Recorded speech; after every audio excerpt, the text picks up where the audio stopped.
warahmatullahi wabarakatuh. Alhamdulillahirabbil alamin.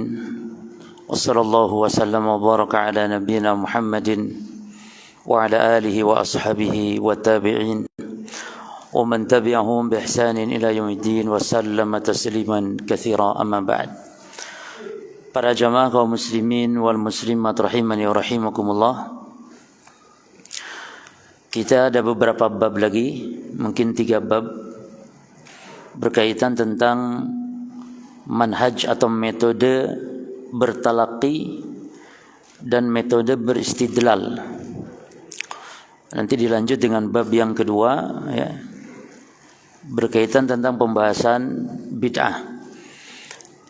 Adapun bab yang pertama ini atau pembahasan pertama tentang bagaimana manhaj talaqi dan al-istidlal, itu tinggal 3 bab saja.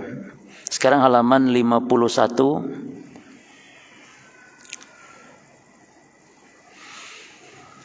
Babnya adalah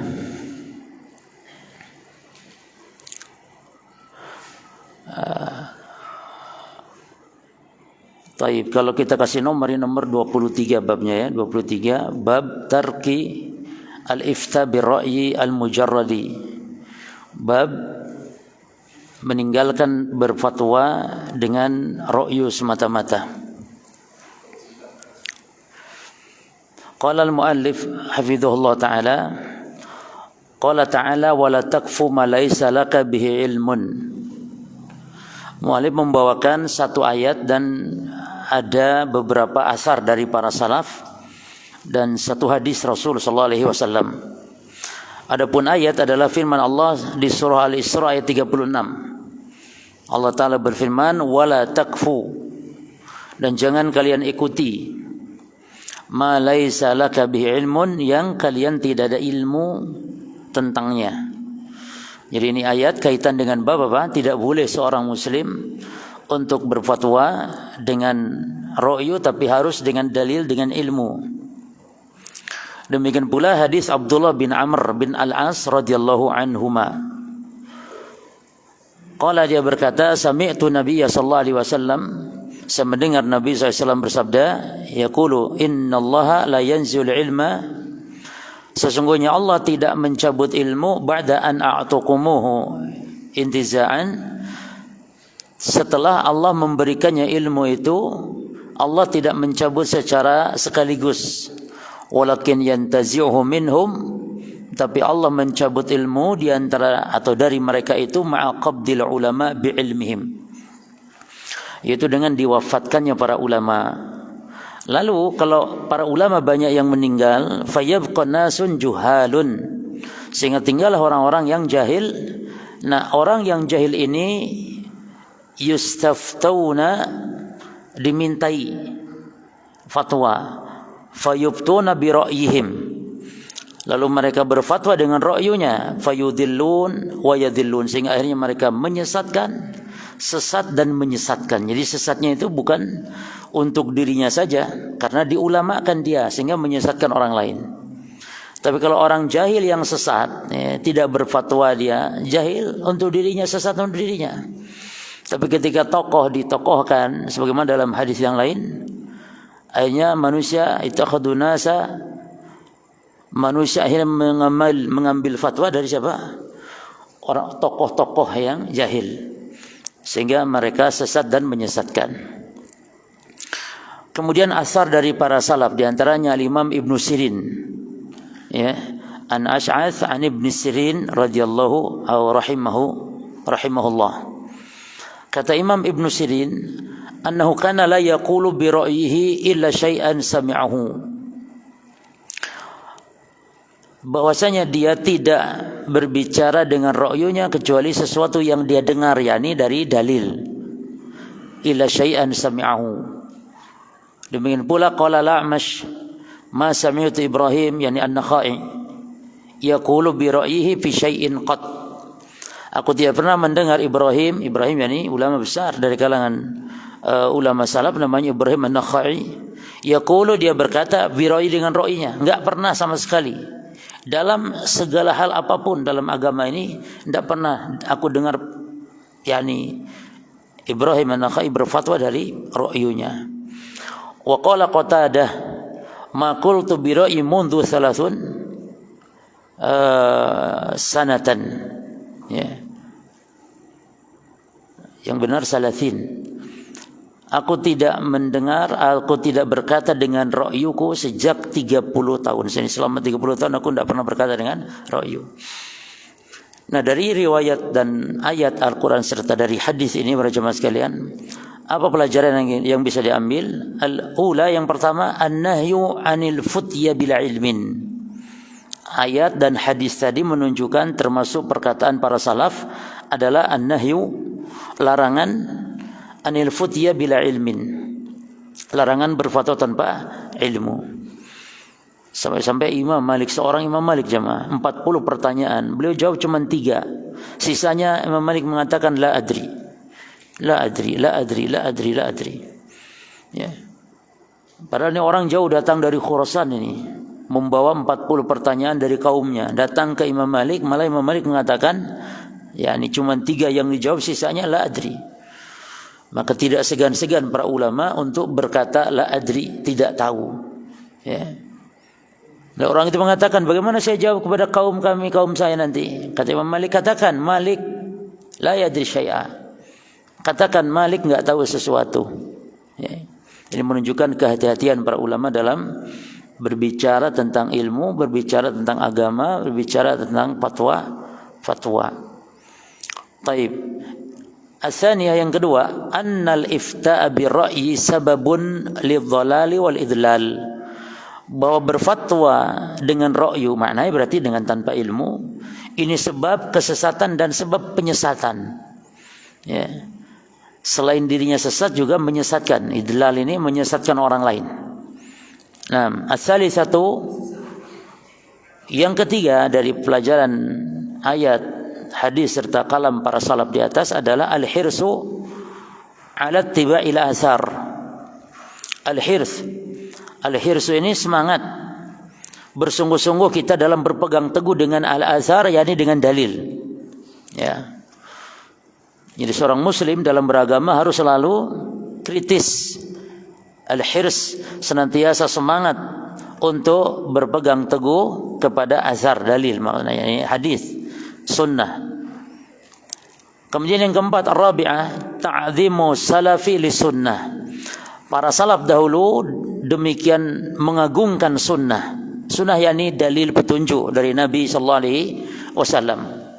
Ya. Ta'zimu salaf li sunnah. Jadi para salaf dahulu, para sahabat, para tabi'in, tabi'ut tabi'in sangat mengagungkan apa? Sunnah.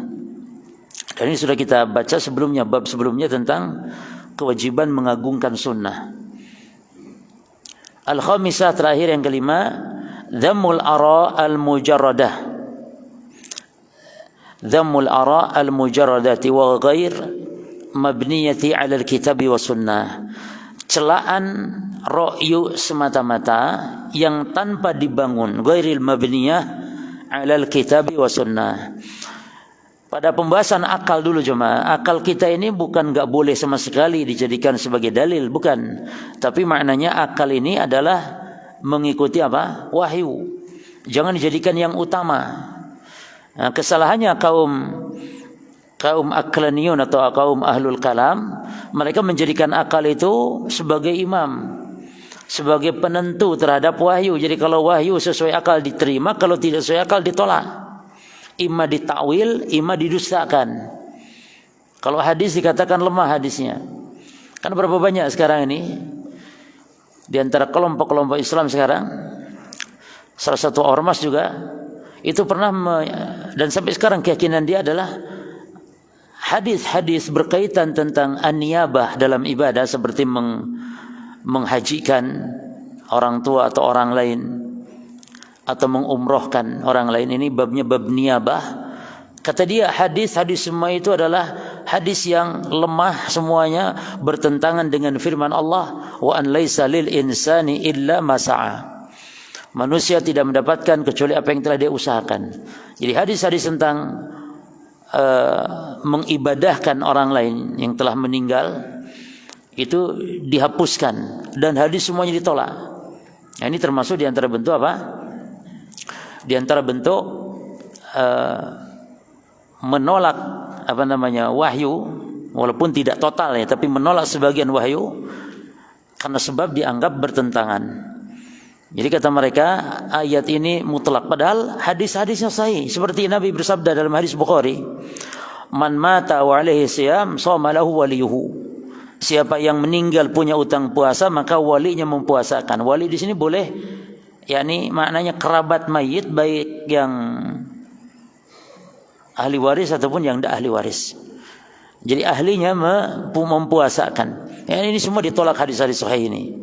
Dengan dasar apa tadi? Tidak sesuai dengan ayat Quran, bertabrakan. Jadi gampang sekali mengatakan ayat bertabrakan dengan hadis, bertentangan ayat dengan hadis. Padahal para jemaah, itu bisa hakikatnya tidak bertabrakan, tapi dikompromikan. Jadi kesimpulannya, tidak setiap ibadah memang bisa diniabahkan, diwakilkan. Tapi ada ibadah-ibadah tertentu seperti haji, umrah, dan yang semisal. Taib, termasuk sedekah, ya, mensedekahkan, bersedekah niat pahalanya untuk orang yang telah meninggal dari orang tua kita atau orang lain, maka ini dibolehkan. Taib, yang ke-24. Babul iktisad fi sunnah khairun minal ijtihadi fil bid'ah. Bab hemat di dalam sunnah itu lebih baik dan lebih berkah daripada bersungguh-sungguh di dalam kebid'ahan. Maksud iktisad, hemat di sini jemaah, ibadah yang sedikit tapi sesuai dengan sunnah, tuntunan Nabi sallallahu alaihi wasallam, itu berkah. Pahalanya banyak, besar pahalanya. Maka tolak ukur ibadah itu bukan masalah capeknya, bukan. Tolak ukur ibadah itu apanya? Muwafaqahnya, sesuainya bisunnah dengan sunnah. Jadi itu yang berkah, bukan yang paling capek, bukan. Ya. Bahkan ada di zaman Nabi dulu seorang yang sedang berjalan dipapa oleh dua orang anaknya, seorang tua berjalan dipapa. Lalu Nabi tanya, kenapa dia? Kata para sahabat, ya Rasul, dia nadar. Cuman karena saking tidak kuat jalan, dia dipapa oleh kedua anaknya. Subhanallah. Nabi akhirnya marah. Kata Nabi, Allah tidak butuh. Ya, Allah tidak butuh dengan menyiksa diri, diibadahi dengan cara menyiksa diri seperti ini. Maka Nabi perintahkan untuk naik kendaraan. Nabi perintahkan untuk membatalkan nadar. Jadi ibadah itu bukan dilihat capeknya, tapi dilihat sesuai dengan sunnah, bukan dengan banyaknya. Makanya Allah mengatakan liyabluwakum ayyukum ahsanu amala, bukan aktsaru amala, tapi ahsanu amala. Taib. Nah, di poin ini mu'alif membawakan ada satu ayat Al-Quran, kemudian ada hadis dan ada perkataan dari para sahabat, para jemaah. Adapun ayat Al-Quran di surah Hud ayat 112. Ini ayat yang dirasa paling berat bagi Rasulullah SAW. Surah Hud ayat 112, dan ini ayat yang membuat diantaranya Nabi beruban. Abu Bakar pernah tanya, qad syibta ya Rasulullah, engkau telah beruban ya Rasulullah. Mulai nampak muncul uban ya Rasulullah. Kata Nabi, syaibatni Hudun, ya ayat ini, syaibatni Hudun wa akhawatuha. Yang membuat saya beruban ya surah Hud ini dan yang semisal. Apa kata Allah dalam surah ini? Dalam ayat ini, fastaqim kama umirt. Beristiqomalah wahai Muhammad sebagaimana yang telah diperintahkan. Ya. Jadi yang paling berat terasa oleh Nabi di antara perintah Allah adalah perintah istiqomah. Istiqomah. Ibadah itu mungkin enggak berat, tapi istiqomah yang berat. Bagaimana kita bisa ajeg, ya? Bagaimana kita bisa, ya, ajeg ya jemaah. Yani continue, istimrar. Maka amalan yang dicinta Allah itu istiqomahnya walaupun sedikit. Ahabbul a'mali ila Allah ma adwamu ala ashabiha wa in qall. Amalan yang dicinta Allah amalan yang dawam walaupun sedikit. Maka inilah yang membuat, kata Ibnu Abbas, ayat yang paling berat turun ya surah Hud ini, ayat 112, ya, fastaqim kama umirt. kaitan ayat ini dengan bab kita apa jemaah? Babnya kan hemat di dalam sunnah lebih baik dari sungguh-sungguh daripada bid'ah. Maknanya amalan itu tidak butuh banyak, tapi yang penting istiqomahnya, dan istiqomah inilah yang selalu kita harus usahakan jemaah. Beda dengan orang-orang sufi ya. Orang-orang sufi itu yang diutamakan, dicari-cari itu apa? Karomah. Kalau ahli sunnah tidak. Yang selalu dia cari dan cari adalah istiqomah, keistiqomahan. Itu ahli sunnah. Tapi orang-orang sufi, orang-orang tarekat dicari-cari karomah, bahkan dipelajari, sehingga muncul bagaimana keluar biasaan, keanehan-keanehan, ya, yang terkadang mereka tertipu. Sebenarnya itu bukan karomah tapi gharomah. Karena karomah itu tidak bisa dipelajari, karomah itu tidak bisa dicari-cari, tapi datang sebagai anugerah dari Allah atas ketaatan, ketakwaan. Dasarnya takwa, dasarnya iman, bukan dasarnya syirik, dasarnya bid'ah jemaah. Makanya kata Imam Syafi'i, kalau kau lihat ada orang yang bisa terbang di udara, bisa jalan di atas air, tapi bukan di atas hudud syariat, maka itu adalah magrur, tipu daya syaitan. Apalagi sekarang bisa dipamerkan di YouTube, karomah bisa dipamerkan. Gimana karomah dipamerkan? Maka yang penting itu istiqomah. Dan hakikat karomah para jemaah, bukan keluar biasaan seperti orang yang sangka sekarang ini. Keanehan bisa sholat di atas air gitu kan jemaah. Itu bukan. Hakikat karomah adalah ketika Allah anugerahkan kepada kita hidayah. Hidayah sunnah ini karomah. Karena tidak diberikan kepada setiap orang. Allah pilih hanya beberapa orang yang Allah cintai dari kalangan orang beriman, orang bertakwa. Hidayah sunnah. Maka seorang walaupun jahil tapi menjadi ahli sunnah, maka itu karomah. Dan ketika seorang ahli sunnah sebagai penuntut ilmu, maka naik tingkat karomahnya itu. Dan seorang ahli sunnah dan termasuk ulamanya, maka naik lagi karomahnya, semakin tinggi karomahnya. Dan ketika mati masuk surga, maka itulah karomah yang tertinggi. Itu yang harus kita cari, bukan keanehan-keanehan supaya bisa kebal dibacok dan semisal. Jadi kita harus usahakan senantiasa keistiqomahan. Sebagaimana Rasul terasa berat para jemaah. Apa itu istiqomah? Kata Imam Nawawi, istiqomah itu luzumu ta'atillahi ta'ala. Luzum ta'atillahi ta'ala. Yani taat yang terus ajak dilakukan, continue dalam ketaatan. Maka caranya supaya tetap istiqomah itu, yang pertama jangan ngoyo kalau ibadah. Nanti kan ada hadisnya di sini. Yaitu kata Nabi, kita baca hadisnya. Inna din yusrun walan yushaddad din ahadun illa ghalabahu. Agama ini mudah. Ini supaya bisa istiqomah. Agama ini mudah, maka tidak ada orang yang yushaddad din, yang berlebih-lebihan di dalam agama, siapapun dia, kecuali pasti ghalabahu, pasti agama ini akan mengalahkannya. Karena agama ini banyak jemaah. Ketika seorang berlebih-lebihan, maka tidak akan bisa dikalahkan, tidak akan bisa mengalahkan syariat ini. Syariat ini banyak sekali. Ya. Dan di antara hikmah para jemaah sekalian, sarana kita untuk berlomba itu adalah di dalam ibadah-ibadah sunnah. Kalau yang wajib kan semua orang sama, sholat semua sholat, puasa semua puasa. Maka disebut ahli sholat itu bukan yang puasa wajib, bukan yang sholat wajib. Disebut ahlu siyam bukan yang puasa Ramadan. Karena kalau itu semua orang juga sama. Semua orang berpuasa Ramadan. Sholat 5 waktu di masjid, semua orang sholat.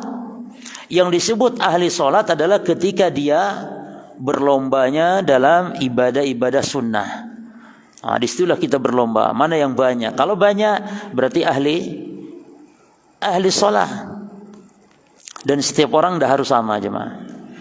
Ada yang memang ibadahnya itu banyak di bidang sholat, ada yang di puasa jalurnya, ada yang di menuntut ilmu jalurnya.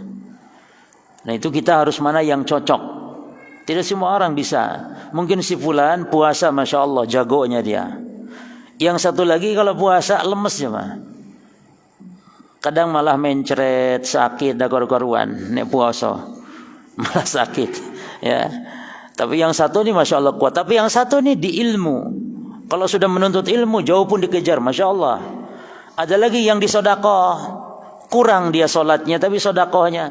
Memang setiap orang sudah Allah gariskan sebagaimana jalur usaha dalam kehidupan ini. Demikian pula dalam ibadah. Maka lakoni mana yang kita enak, kita pas. Ya, jangan ngoyo sehingga akan akhirnya apa? Malas akhirnya, bosan akhirnya. Ya. Maka berlomba kita di situ, istiqomah di jalur apa yang kita sukai. Kata Nabi, i'malu wala tutiqun, beramalah dan jangan ma tutiqun, beramalah ma tutiqun, apa yang kalian mampu. Jangan ngoyo yani. Jadi beramal. Di sini kata Nabi sallallahu alaihi wasallam, fasaddidu wa qaribu. Dan beramalah dengan lurus benar, wa qaribu, dan sedang. Jangan terlalu ngoyo, sedang. Wa abshiru, dan bergembiralah, wasta'inu bil ghadwati wa ruhati wa syai' minad duljah. Ini dalil yang kedua ya. Dan mintalah pertolongan kalian kepada Allah bil ghadwati wa ruhati wa syai' minad duljah. Dengan cara apa? Dengan cara melaksanakan ketaatan di waktu ghadwah, waktu pagi, warauha sore, dan sedikit, perhatikan di sini Nabi tidak mengatakan wadulja, tapi wasyai'min, dan sedikit dari waktu malam. Ini merupakan gambaran jemaah. Hadis ini ibarat orang dalam melakukan perjalanan, maka berjalanlah ya, semangat di waktu pagi, sore, adapun malam sedikit karena memang berat. Demikian pula seorang muslim dalam berjalan ketika melaksanakan ketaatan menuju Allah seperti ini. Ya, pagi, sore, kemudian sedikit di waktu malam dengan beribadah di waktu-waktu tersebut. Nah, yang menarik di sini para jemaah sekalian, Nabi mengatakannya wa qaribu. Qaribu itu sedang. Jadi jangan ngoyo-ngoyo supaya kita tetap bersemangat. Ketika malas pun tetap ibadah walaupun porsinya dikurangi. Ini kiat agar kita tetap istiqomah. Ya. Jadi istiqomah adalah luzumu ta'atillah ta'ala, senantiasa ada di dalam ketaatan kepada Allah walaupun nanti porsinya kurangi. Demikian pula ada perkataan dari Abdullah ibn Mas'ud wa Abu Darda radhiyallahu anhuma. Mereka berdua mengatakan iktisadun fi sunnah khairun min ijtihadin fi bid'ah.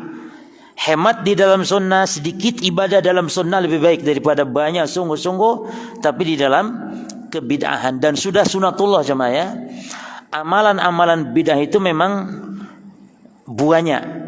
Artinya orang semangat untuk melakukan karena didorong oleh syaitan. Bisa sampai sholat ratusan rakaat misalnya.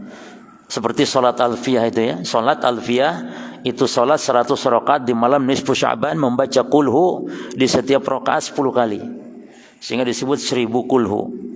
Tahajud yang cukup 3 rakaat, 1 witir 2 sholat malamnya, itu malah berat rasanya. Tapi sholat alfiyah malah semangat, didorong oleh syaitan. Ya. Demikian pula Ubay bin Ka'ab radhiyallahu anhu berkata, wa inna iqtisadan fi sabilin wa sunnatin khairun min ijtihadin fi khilafi sabilin wa sunnatin. Hemat di dalam jalan yang benar dan di dalam sunnah itu lebih baik daripada sungguh-sungguh fi khilafi sabilin wa sunnatin, dalam jalan yang menyelisih kebenaran, jalan menyelisih sunnah. Fanduru ayyakuna amalukum in kana ijtihadan wa iqtisadan. Maka perhatikanlah amalan kalian ya. Jika kalian sungguh-sungguh atau kalian iktisadan, tengah-tengah dalam beribadah, hendaklah an yakuna dzalik ala minhajil anbiya wa sunnatihim. Hendaklah amal kalian, pokoknya mau semangat, mau sedang-sedang pun tetap, mau sedikit pun tetap harus di atas jalan metode manhaj para nabi dan sunnah mereka. Ini jelas para jemaah ya. Tapi maka ini kabar gembira bagi kita juga, ini sebagai hiburan bagi kita, bahwa amalan yang sedikit namun sesuai sunnah amalan yang berkah. Bukan berarti ini dorongan untuk berbuat malas. Tetap sholat tahajud, tetap membaca Al-Quran, namun sesuai dengan petunjuk Nabi maka menjadi berkah, pahala menjadi besar, melimpah, dilipat gandakan oleh Allah Subhanahu wa taala. Karena amalan bid'ah amalan yang tertolak. Ya. Kalaupun amalan itu diterima, jelas akan berkurang pahalanya kalau amal tercampur bid'ah. Karena bid'ah itu bisa jadi dasarnya seperti sholat alfiyah itu memang dasarnya sudah bid'ah, itu tertolak semuanya. Tapi kalau ada orang sholat, dasarnya memang sholat yang masyru', namun muncul masuk bid'ah di situ, maka tetap berpahala, sholatnya sah. Muncul bid'ah di dalam sholat tersebut, itu yang membuat pahalanya berkurang. Beda dengan yang pada dasarnya memang bid'ah, jemaah. Itu memang mardud secara total, sholatnya itu mardud. Beda kalau sholat yang masyru' namun tercampur bid'ah. Maka di situ ada pengurangan saja, sholatnya tetap sah. Jadi bid'ah itu bertingkat-tingkat. Ada yang memang pokoknya sama sekali memang bid'ah dari asalnya. Ada yang memang bid'ah yang masuk ke dalam ibadah tersebut. Taib. Yang pertama pelajarannya, dzamu mujawazatil haddi fil masyru'. Celaan berlebihan, melampaui batasan di dalam ibadah-ibadah yang disyariatkan. Salat yang wajib 5 waktu, ditambah yang wajib menjadi 6 misalnya, itu termasuk celaan, malah dosa. Ya, karena salat yang wajib cuma 5, itu jemaah. Atau salat subuh lah 2 rakaat, supaya mantap ditambah 3, maka itu celaan, bukan malah pujian. Saniyah yang kedua, ittiba'u sunnah muqaddamun ala kasratil amal. Perhatikan di sini. Kalau harus memilih antara ittiba' sunnah dengan banyaknya amal tapi agak berkurang, ya, maka keittibaannya kepada sunnah berkurang, maka yang diutamakan ittiba' sunnah. Maka ada kaidahnya ittiba'us sunnah muqaddamun. Ittiba' sunnah itu didahulukan daripada banyaknya amal. Jadi kita nih jangan fokus ke banyak dulu, tapi fokus ini ada ndak sunnahnya dari Nabi, ada nggak tuntunannya dalam syariat. Itu yang harus senantiasa kita bertanya. Ya. As-salisah yang ketiga, ahamiyatul ilmi bi sunnah qabla syuru' fil amal. Ini kaidah penting dalam agama kita jemaah. yakni urgensi ilmu sebelum memulai amal. Jadi jangan beramal dulu baru cari ilmu, cari dalilnya, bukan.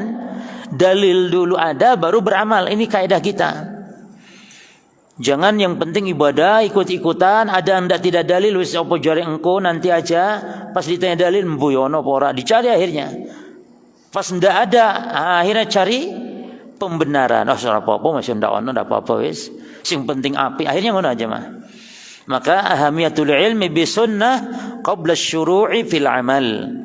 Urgensi ilmu tentang sunnah, yakni bagaimana petunjuk dalam beribadah sebelum syuru' itu memulai. Sebelum memulai amal ibadah. Ar-rabi'ah yang keempat, terakhir, barakatu sunnah wa atharuha ala muttabi'iha. Berkahnya sunnah dan pengaruhnya sunnah terhadap yang mengikutinya. Ya. Jadi ibadah itu bisa berlipat jemaah. Ibadah karena Allah akan lipat gandakan pahala itu ketika ibadahnya sesuai tuntunan. Ingat jemaah ya, kalau Allah janjikan surga bagi yang sholat, maka tentu sholatnya bukan sembarang sholat.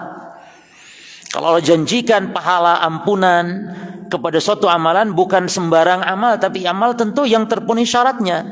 Berlaku syarat. Apa syaratnya? Yang pertama ikhlas, yang kedua ittiba'. Yani muttaba'a li sunnah. Maka berkahnya sunnah ini. Taib. Bab yang berikut, bab yang ke-25. Bab wujubi raddil mutasyabih ila al-muhkam. Dalam kita berdalil adalah wajib mengembalikan yang mutasyabih itu kepada yang muhkam. Wajib mengembalikan yang mutasyabih kepada yang muhkam. Sekarang para jemaah, apa itu maksud mutasyabih dan muhkam? Taib.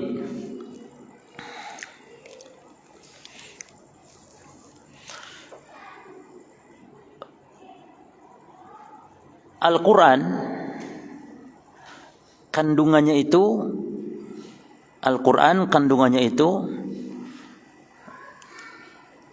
terbagi 3 golongan ditinjau mutasyabih dan muhkamnya.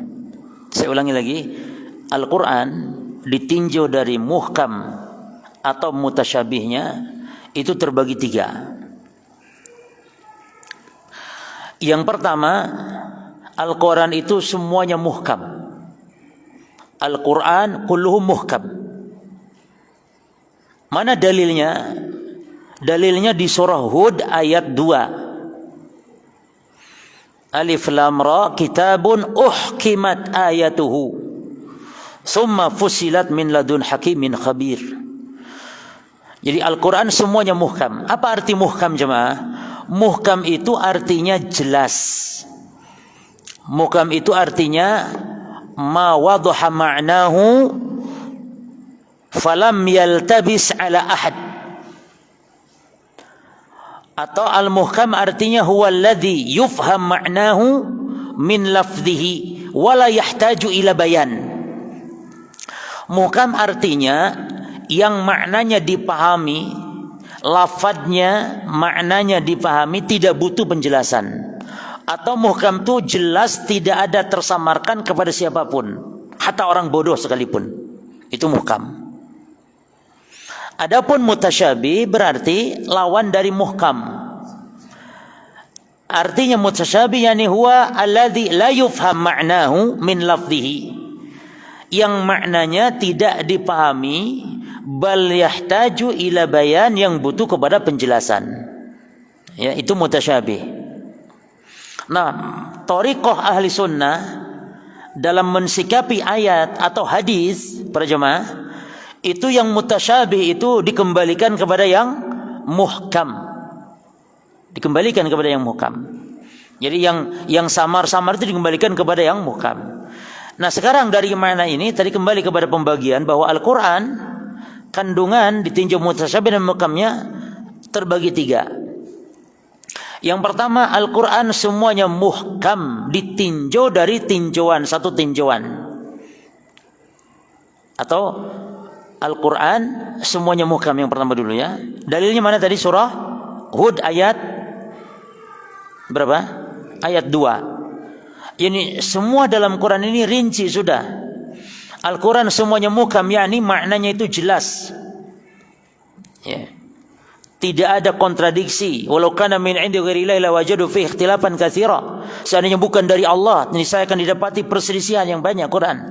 Tapi ini tidak jelas. Taib. Yang kedua sekarang, Al-Quran itu semuanya mutasyabih. Apa makna mutasyabih di sini? Makna mutasyabih di sini maknanya Al-Quran semuanya mutasyabih, maknanya anna ba'dahu yushbihu ba'dan. Mutasyabih di sini maknanya bukan rancu tapi serupa. Jelas ya? Berarti mutasyabih itu bisa 2 makna. Satu bermakna rancu, yakni enggak paham maknanya, rancu bagi sebagian orang. Yang kedua, mutasyabih itu maknanya serupa. yakni satu ayat, satu surat serupa di ayat surat yang lain. Misalnya kisah Nabi Musa itu dijelaskan dalam surah Al-Qasas, dijelaskan pula dan sama. Kesamaan ini namanya mutasyabih. Jadi Al-Quran itu mutasyabih, yakni antara yang satu dengan yang lain itu serupa. Jelas ya? Yang ketiga, nah ini baru pembahasan kita sekarang. Al-Quran itu muhkam dari satu sisi dan mutasyabih di sisi yang lain. Al-Quran muhkam, yakni jelas maknanya. Dari satu sisi ditinjau dari ulama, orang yang berilmu, orang yang ar-rasikhun fil ilm, itu muhkam. Adapun mutasyabih dari satu sisi, dari sisi siapa? Tinjauan orang jahil, orang yang tidak ngerti, jahil. Al-Quran ada ayatnya yang tidak ngerti, yang samar, rancu. Nah, ini mana mutasyabih yang ini. Kalau yang tadi Quran semuanya mutasyabih, mananya rancu atau sama satu sama lain? Sama satu sama lain. Gitu. ada kemiripan satu sama lain. Jadi bukan rancu kalau maksudnya Quran semuanya mutasyabih. Terus Quran semuanya muhkam maknanya apa? Semuanya ayat-ayatnya jelas, tidak ada kontradiksi, gitu ya. Adapun yang ketiga ini, satu sisi Quran itu muhkam ditinjau dari ulama, yang kedua yang di satu sisi dia mutasyabih, yakni rancu ditinjau dari tinjauan orang apa? Orang yang tidak ngerti, orang jahil. Ya. Taib. Nah, kita bahas poin ini sekarang para jemaah. Al-Quran muhkam bi'tibarin wa mutasyabih bi'tibarin akhar. Quran itu muhkam di satu sisi dan mutasyabih di sisi yang lain. Nah, ketika mendapati kita sebagai mungkin orang awam, kita tidak paham, maka kita katakan thariqah ahli sunnah yang mutasyabih tadi dikembalikan kepada yang muhkam. Contoh jemaah, qul huwallahu ahad itu muhkam, jelas Allah itu esa, ahad, ya, ini muhkam. Lalu di surat yang lain, inna nahnu nazzalna dzikra, ini mutasyabih bagi orang awam. Tapi bagi ulama ayat inna nahnu, sesungguhnya kami, itu tidak mutasyabih bagi ulama karena tahu ilmunya. Tahu ilmunya. Tapi bagi orang awam tidak ngerti kata-kata nahnu, inna nahnu, maka ini mutasyabih bagi orang awam. Kenapa? Karena Allah ngomongnya kok nahnu, kok kami. Itu kami kan menunjukkan orangnya banyak, menunjukkan Allah itu banyak. Karena nahnu, kami. Nah, bagi ulama yang ngerti tafsir ini ndak mutasyabih, ini muhkam. Berarti para jamaah, Al-Quran ayat-ayatnya itu muhkam ditinjau dari tinjauan seorang alim, dan Al-Quran itu mutasyabih kalau ditinjau dari seorang yang jahil. Jelas ya?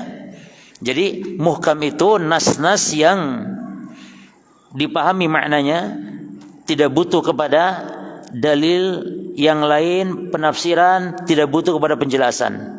Seperti Allahu ahad, enggak butuh tafsiran. Ahad itu apa? Sama maknanya, Allah satu, tunggal Allah, tidak ada ilah selain Allah. Tapi kalau nahnu, butuh kepada apa jemaah? Yahtaju ilal bayan, butuh kepada penjelasan. Apa maksud kami itu firman Allah? Apakah Allahnya banyak? Butuh penjelasan kalau itu. Maka lafad inna nahnu nazzalna dzikra wa inna lahu lahafidhun, bagi orang awam atau orang yang jahil itu namanya ayat itu mutasyabih. Taib jemaah, ayat-ayat sifat Allah apakah muhkam atau mutasyabih? Wajah Allah misalnya, wajhu rabbika dzul jalali wal ikram, bal yadahu mabsutatani, kedua tangan Allah terbentang. Nah, kata tangan, wajah, itu ayat apa itu? Muhkam atau mutasyabih? Nah, jemaah, atau hadis Nabi Allah turun, atau hadis Nabi Allah punya telapak kaki, itu muhkam atau mutasyabih? Hadis juga sama, ada muhkam ada mutasyabih. Nabi bersabda, neraka terus minta tambahan. Lalu kata Nabi, hatta yad'a rabbul izzati qadamah, neraka akhirnya diam. Wa taqulu qat, cukup. Setelah Allah yad'u, menginjakkan telapak kaki. Oh, gemeter denger ini. Kok telapak? Emang kayak makhluk. Nah, itu kan. Sehingga dia tolak akhirnya. Nah, pertanyaan sekarang, ayat semacam itu, hadis semacam itu, sifat-sifat Allah muhkam atau mutasyabih? Maka jawabannya jemaah, bahwa sifat Allah itu dari satu sisi dia muhkam. Dari sisi apa muhkam? Dari sisi makna. Makna wajah, tangan, telapak kaki, betis, jari, mata. Itu maknanya bagi antum samar enggak atau jelas itu maknanya? Kalau misalnya ada orang ngomong atau ada orang baca ayat wajah Allah, apa ya wajah itu ya? Gitu antum kan tidak jelas enggak maknanya? Jelas maknanya, tapi hakikat wajahnya Allah bagaimana? Mutasyabih kita enggak tahu. Samar bagi kita enggak tahu. Maka sifat Allah itu jamaah dari satu segi, yaitu makna, dia itu jelas, maklum, diketahui dari sisi makna, namun dari sisi kaifiatnya majhul. Jadi sifat Allah itu dari sisi makna maklum. Dan ini kata Imam Malik, ketika ditanya bagaimana istiwanya Allah, kata Imam Malik, al-istiwa ma'lum. Kata istiwa dalam bahasa Arab, karena itu bukan bahasa Jerman. Istiwa itu orang Arab paham, karena itu bukan bahasa Jerman, bukan bahasa Inggris, bukan bahasa Jawa. Orang Arab semua paham istiwa, yakni naik tinggi di atas. Ma'lum, tapi al-kaif bagaimananya baru itu ghair ma'qul atau majhul, baru kita tidak tahu bagaimananya. Karena Allah tidak menyebutkan, Rasul tidak menyebutkan, kita pun belum pernah melihat Allah, maka majhul. Maka termasuk dalam ayat-ayat sifat. Berarti ayat sifat ini ayat-ayat tentang sifat Allah ya, dari satu sisi maklum, dari sisi makna jadi muhkam, dari sisi kaifiatnya mutasyabih.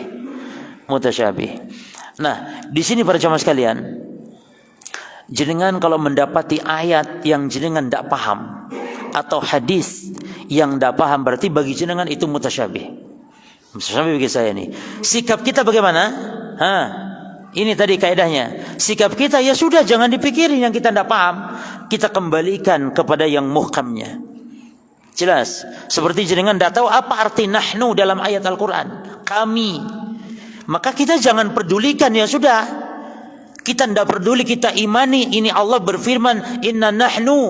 Allah berfirman, imani. Tapi maknanya apa? Tidak ngerti saya apa nahnu. Yang penting saya tahu Allah itu ahad. Yang saya tahu Allah ahad, selesai.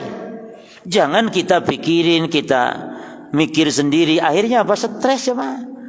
Harusnya kita bertanya kepada ahlinya, apa maksud dari firman Allah nahnu, kami. Apakah Allahnya banyak atau bagaimana? Ya. Adzan? Baik, fadhil adzan dulu.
Bismillah, alhamdulillah, wassalatu wassalamu ala rasulillah wa ba'd. Para jamaah kaum muslimin wal muslimat rahimani wa rahimakumullah. Mutasyabih itu ada dua macam. Yang pertama mutasyabih yang mutlak, yaitu yang tidak diketahui oleh siapapun termasuk ulama. termasuk oleh ahli tafsir sekalipun tidak tahu kecuali hanya Allah saja. Itu namanya mutasyabih mutlak. Apa contohnya? Kaifiat sifat-sifat Allah. Contohnya. Jadi mutasyabih, dan ini terdapat dalam ayat Al-Imran ya. Nanti akan kita baca ayatnya. Jadi mutasyabih dalam surah Al-Imran itu ada dua macam. Ketidaktahuan, kerancuan terhadap ayat artinya ya. Yang pertama al-mutasyabihu al-mutlaq. Mutasyabih mutlak yakni yakhfa 'ala kulli ahad hatta 'ala ar-rasikhina fil ilm. Tidak diketahui oleh siapapun termasuk oleh ulama yang mendalam ilmunya sekalipun. Ar-rasikhin itu yang mendalam ilmu. Tidak kecuali siapapun, kecuali hanya Allah saja. Ya, maka ini contohnya apa jemaah? Contohnya tentang bagaimananya sifat Allah. Bagaimana wajah Allah, bagaimana tangan Allah. Taib. Yang kedua, para jemaah, mutasyabih itu mutasyabihu an-nisbi. Mutasyabih yang relatif, yakni yakhfa ala ahadin duna ahad. Yakni tidak tahu bagi sebagian orang, jahil, tapi yang alim, yang ar-rasikhun fil ilmi tahu. Yaitu contohnya tentang ayat-ayat yang tersamarkan bagi orang yang jahil. Tapi tidak bagi ahli ilmu yang mendalam ilmu tentang tafsir Quran. Contohnya seperti Ibnu Abbas. Itu termasuk yang ar-rasikhun fil ilm. Ibnu Abbas. Contohnya. Sebagaimana kata Ibnu Abbas sendiri. Ana minar rasikhina fil ilmi alladhi ya'lamuna ta'wilahu. Kata Ibnu Abbas, saya ini adalah termasuk yang disebut Allah ar-rasikhun dalam ilmu, yang saya tahu takwilnya ayat tersebut. Bukan sombong ini, untuk menunjukkan, meyakinkan gitu jemaah. Jadi ulama dulu kalau ngomong gini ini bukan untuk sombong, tapi maksudnya untuk supaya orang tuh hati-hati dalam mengambil ilmu. Hati-hati dalam mengambil ilmu, harus diambil ilmu dari ahlinya. Itu maksudnya. Nah, para jamaah sekalian, di dalam surah Ali Imran yang dibawakan oleh mu'alif di sini, kita baca,